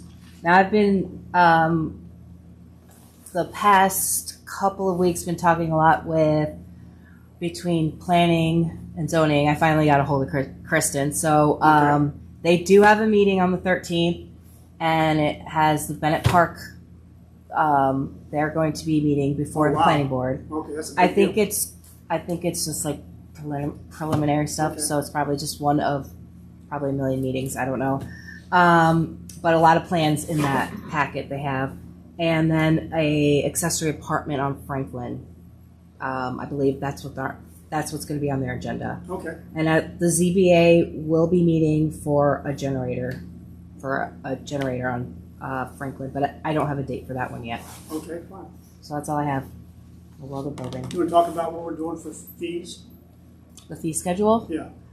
Um, You know, at the reorg meeting, we talked about relooking at the fee schedule, and so Sarah's been doing some investigation, and there's a proposal that will tell us what you're doing. so are you talking about Hagub, or what are we talking about? Using the town's fee schedule as a template for us to go and revise what we're doing. Is that what we want to do? Or I know you talked to Ken, and Yeah. I didn't know if we were it was Ken going to look into it, or Yeah, because he'll go back and check. yeah. it. So the town schedule is a lot more simpler than our schedule. So Ken was going to look into possibly using that, and so if I guess he agrees with that, we'll modify ours and we'll bring it back to you guys to approve and look at. So it's a proposal right now, and it becomes something we want to pursue. Right. I like it because it's copying what the town does, and I also like it because instead of having fees for each step of the process, it's kind of like one fee at the front. It covers everything, Right. and it's based on square footage and what category you're doing. You know, if it's an attachment, then that's one category by square foot. If it's a separate, not attached, it's another category. If it's an internal, you know, it's a third category. So only like I'm going to say half a dozen categories. Yeah. Each of them have a fee based on the square footage of the update. Yeah. So I like the simplification of it. Yeah. I like the fact that it uses what the town's doing. So there's that, you know, coordination. But we've asked Ken to look at it and compare it to what he does in other municipalities that he's the building inspector. What about our amounts? Are they in line with the town too, or are they? Actually, our amounts are a little under what the town does and under what other municipalities are doing. And I think it's part of, we just didn't pay attention to it in the past. So that would also help us get more in line with everyone else. Yeah. All right. Okay, good. Anything else? That's all I have. All right, let's go to board updates. Well, let's start with the deputy mayor. I'll go last. I just have two quick things. So, Thanks, guys.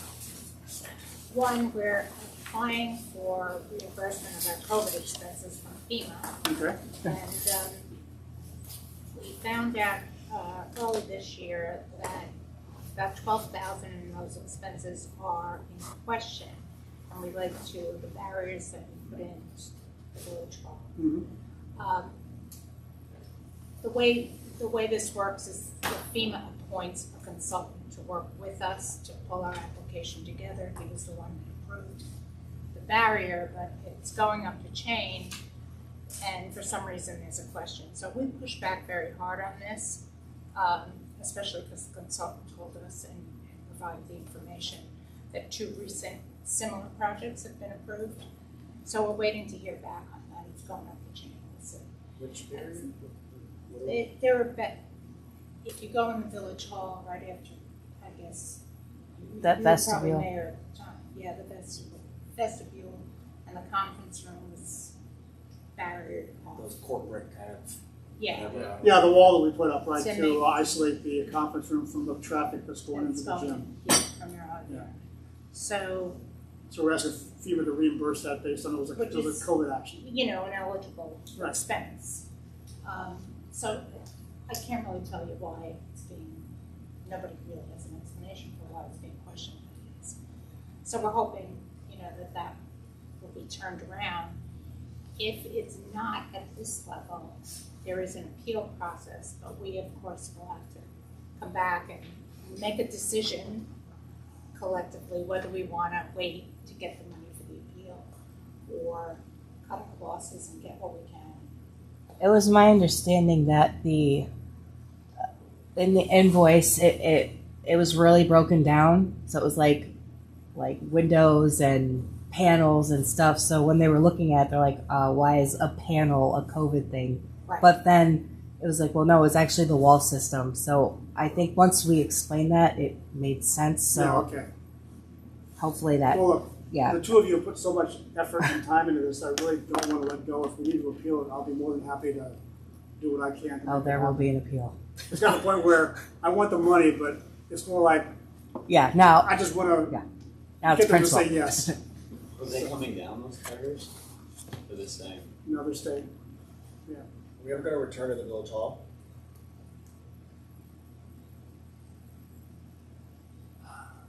Good question. That was strictly COVID, right? That It was changed? COVID. Yeah. Although this is much more comfortable. Yeah.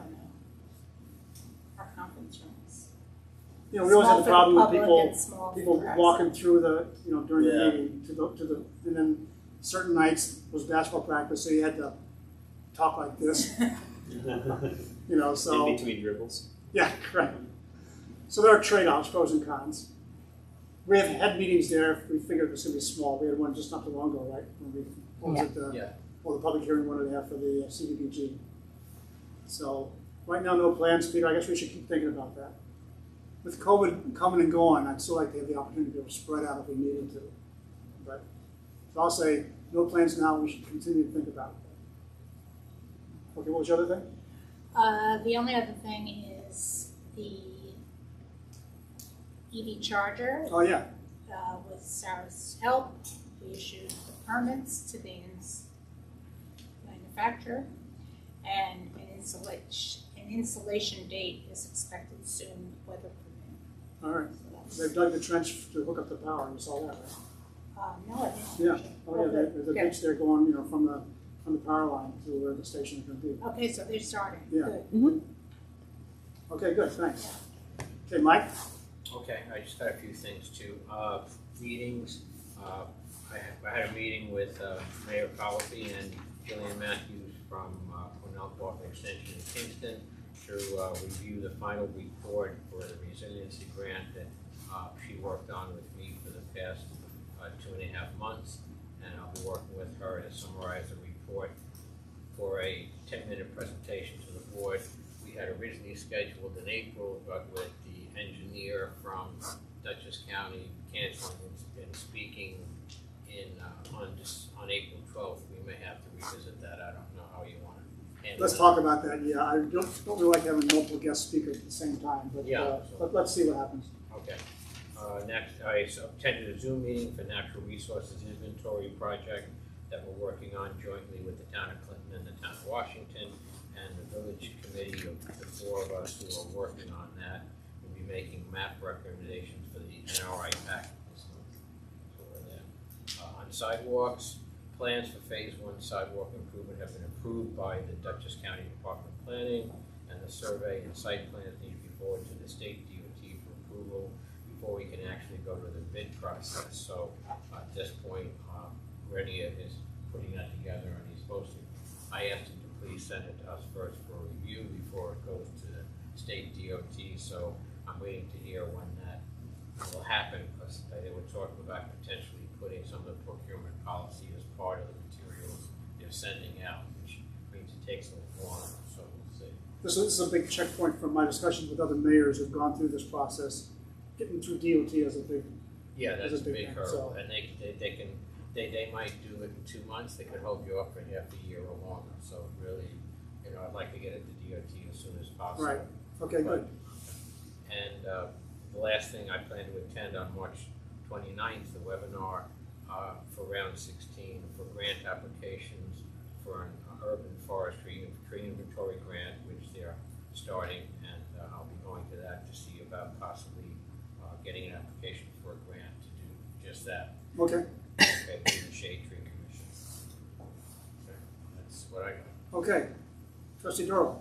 I spoke to the mayor of the village of Rhinebeck, who Okay. spearheaded their short-term rental Yeah. law. He was incredibly helpful in regards to their process. So just a quick sort of breakdown on what he had said. It's a long process for them. It was like a 1.5-year process where they put out a preliminary sort of draft of the law to the public. They got a lot of feedback and buy-in from the public. They had a lot of public hearings. some things they did, which I mentioned last time. Short-term rental place has to be their primary residence, the owner. And they did have a few owners that were owned by non-residents, LLCs. And they gave them 18-month notice to either abide by the law or sell the property. Okay. And that passed sort of legal muster with their counsel. So I thought that was interesting. And they also did a lot of education for the public. So hosted versus unhosted. Hosted is like a traditional bed and breakfast, or if the host is actually there on site at all times. Unhosted is just you're renting a whole house, or you're renting a guest house, or what have you. Peter, if it's a guest house on the property and you're there, it's still considered unhosted? I think, I'll have to check. I don't quite remember. I think it was still hosted. I feel like that But- sounds like it's hosted. Let me get That back would to make you. me feel better, as long as they're on Yeah, property. me too. Yeah. Me too. If they have a unit above a garage or something, you know. Yeah. Yeah. Okay. And I mentioned last time that they had that lottery system. With the amount of education that they've done with the public, they've never had to use it. They've never had, Really? and that only applies, that lottery number applied only to the unhosted ones anyway, which is like where the concern is, really, I think, at least for me, Huh. when someone's not there. What's the lottery thing about it? If there were more than X amount of people wanting to have Airbnbs, there would be a lottery. And he also mentioned that Granicus system, which is the county-wide system that tracks the short-term rentals, and the county will refund you up to $5,000 to utilize that software or system. They've never gone over the 5K, so they get reimbursed Oh. the full amount every year. But you have to have an IMA with the county to Okay. utilize that. So, and you can pay Granicus to send the homeowners a notice, and they can basically take care of the whole application kind of process, which I thought was obviously a load off of our potential backs too. So it was a helpful and informative phone call, and I think it can help to us form our own sort of plan All right, at good. this point. Now, I have to ask, the difference between Airbnb and an STR is what? The Airbnb is just a corporate name. That's one service. So that STR encompasses Airbnb? Yes. Oh, okay, fine. Got it. VRBO. VRBO, if it's not listed on any of those, but it still, qualifies, it would still be. All right, good. That's very good. Let me tell you this. Given the fact that we're going on a path, we're going to have permits required, which are going to require annual inspections. Right?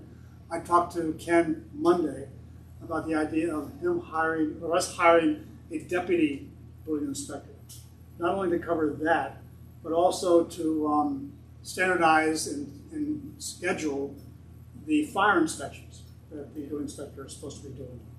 Now, Ken claims he's doing that to his schedule, but we're not getting fees for it, so I also want to put that on the fee schedule. All right. So that's a proposal. Ken says he has someone he works with in the Grange who's a deputy to him there. And I said that'd be excellent because he's used to working with you. He does fire inspections there. And so I'd like him to see if he's interested. If so, I'd like to bring him back a proposal to the board for us to approve hiring them. What it would be is on an hourly basis, it would be for the scheduled inspections of businesses or STRs when we get to that point. And we will make sure that the cost that we charge will be more than the hourly charge that we will get from this individual. Any comments or questions about that?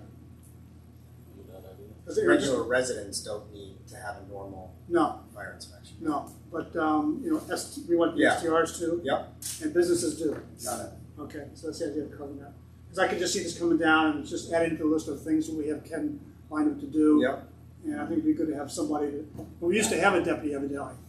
It was Jim Brownell's son, I think, that did that. And he moved out, and so since then, it's been all on Ken's back. So that's the idea. All right? Great. Okay, good. Anything else, Peter? No. Pat? I mean, I looked into the trucks for the highway Oh, okay. department, and All right. everything I'm finding is kind of rough. It's like in rough shape that's used, that right? and anything that's new is up near $95,000, Oh, $90,000. All right. So that's with the dump body included. Okay. But I was trying to think of ways like to save money or budget. Yeah, like, good. Maybe use like the sander that they have if it runs well, you know, if it works fine. Mhm. I don't know about the plow because it depends on how it mounts onto the frame. It could be a different frame, being a newer style truck that they get, you know. Unless it does mount, then they'd use the same frame and plow. If that works fine too. All right. Which you'd save money on the plow and sander, you know. But I'm gonna keep looking too. All right, fine.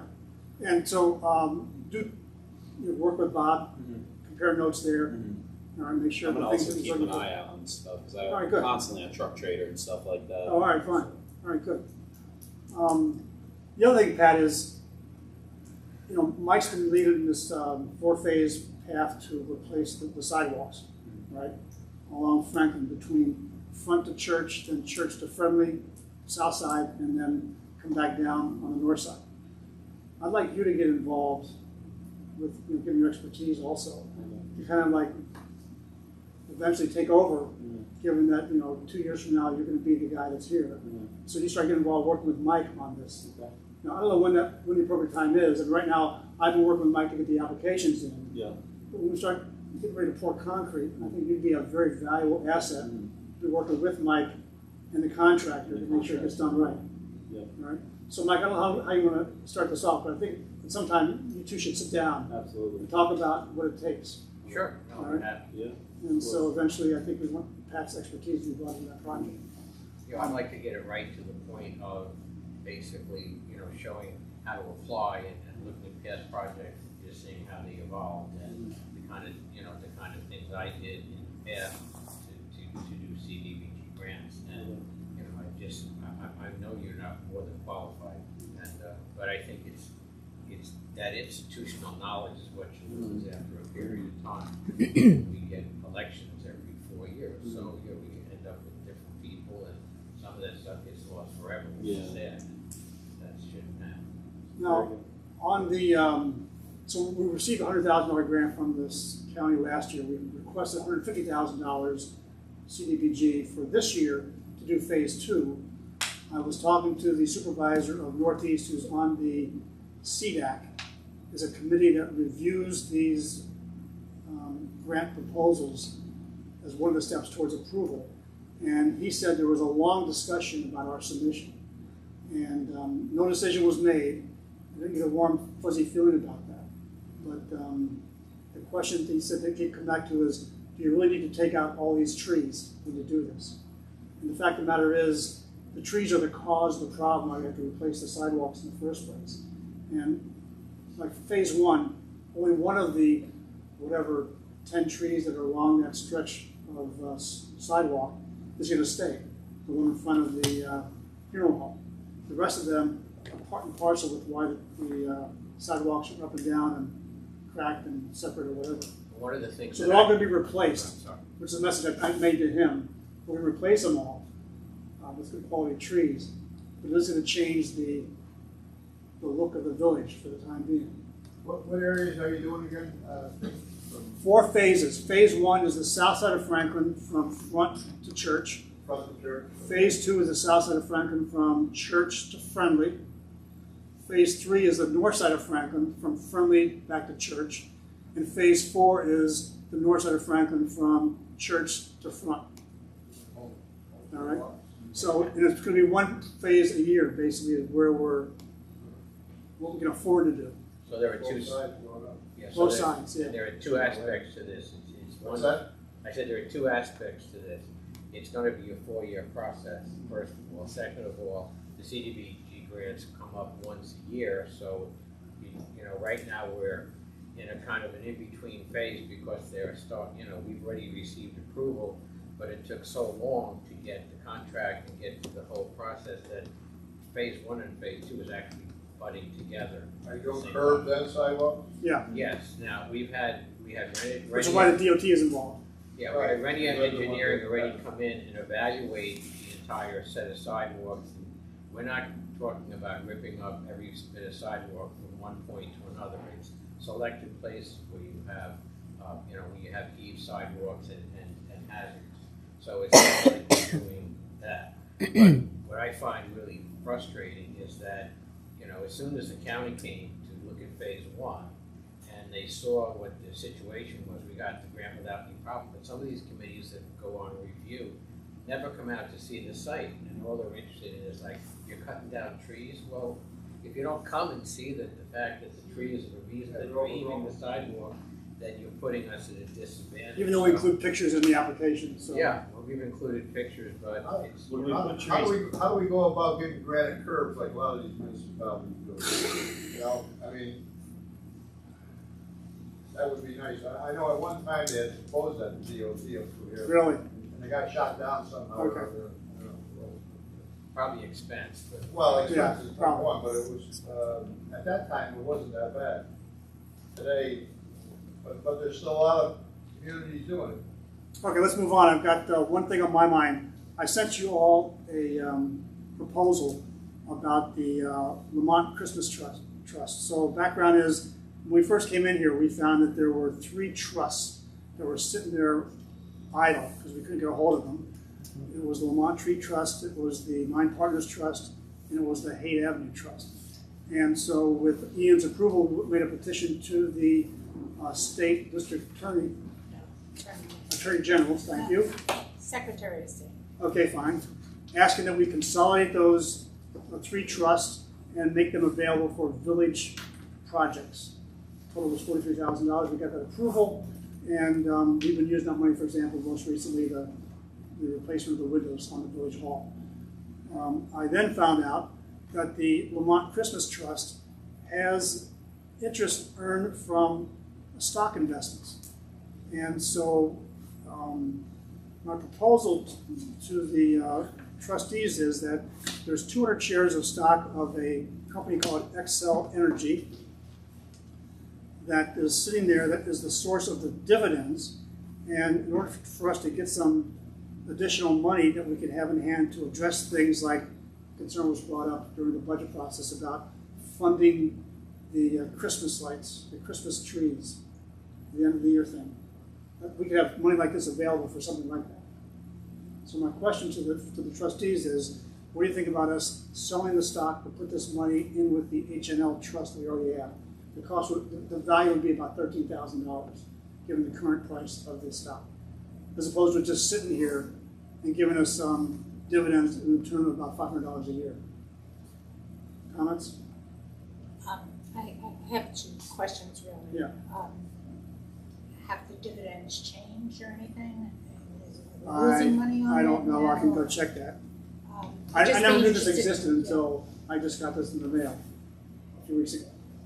And though I am certainly supportive of our assisting in any way we can to keep, the holiday decorating going, I just think we need to maybe figure out if under the First Amendment we're allowed to fund Christmas. Oh, okay. It could be secular holiday decorations, but I'm not sure that the government can fund religious. Dividends are about 4%. Is that what this is? I don't know. $500. Okay, fine, yeah, all right. Pretty good. Well, actually, we can put the money in there and decide later what we're going to do with it. That's kind of like the second thing. I'd like to have money available for something like that. But my first question goes to whether we should put the money in anything or keep earning it. Oh, I see. Okay, fine. You don't necessarily agree with making the cash out. I usually ask a financial advisor. Yeah. Okay, fine. Okay. All right. As Anybody long else? as long as we don't have any conflicts in terms of, from what I understood, when the Department of State or whatever gave us the ruling, I didn't hear anything about, well, if it's exclusively given for Christmas decorations, you can't use it for anything else. If they gave us No, they gave us the grant before because Lamont was also for Christmas decorations. Yeah. Yeah, but I mean, in other words, going forward, putting that into the other account. Well, they authorized us to dissolve the trust. Yeah, right. So we already did that. Trust conditions. So the trust conditions Actually, are when we did not- that, we said the Lamont Trust was worth $2,500 in the checking account, And we said we would use that towards funding the MDA's purpose of lights for the Lights, trees. right. And they basically have used that over the past 2 years. And so this would be more in the category of general village things that we can think of. And I posed this to Aiden, copied you all in the email, and he said it's within the $100,000 that was allocated, allowed us to do. So we can do this and not have to go back to the Attorney General. Okay, good, all right, that's all I wanted. Any other trustees' comments, questions? I don't think we should be in the asset management business, holding on to the stock. I think selling it is a good idea. We're not experts, and that's a great idea, Mayor. I was having the same thought myself as you were talking about Okay. potentially funding holiday Yeah, okay. decorations. Pat? No, I agree. Okay. Well, then, I'd like to make a motion that I do get the board's approval to cash out this stock and put it into our H&L account. Can I get a second? Second. All those in favor? Aye. Aye. Anybody opposed? I'm opposed to it. Okay, fine. All right, so based on that, I will go and check out to see how I do this.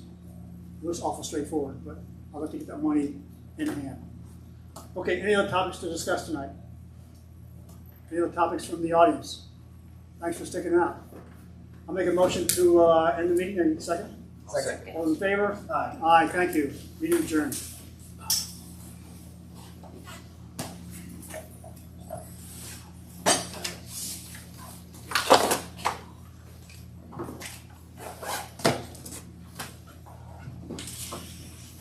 How much is the FEMA request for funding?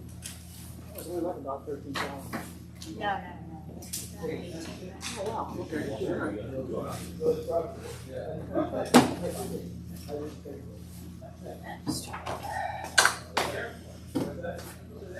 It had to be, we can go for 5.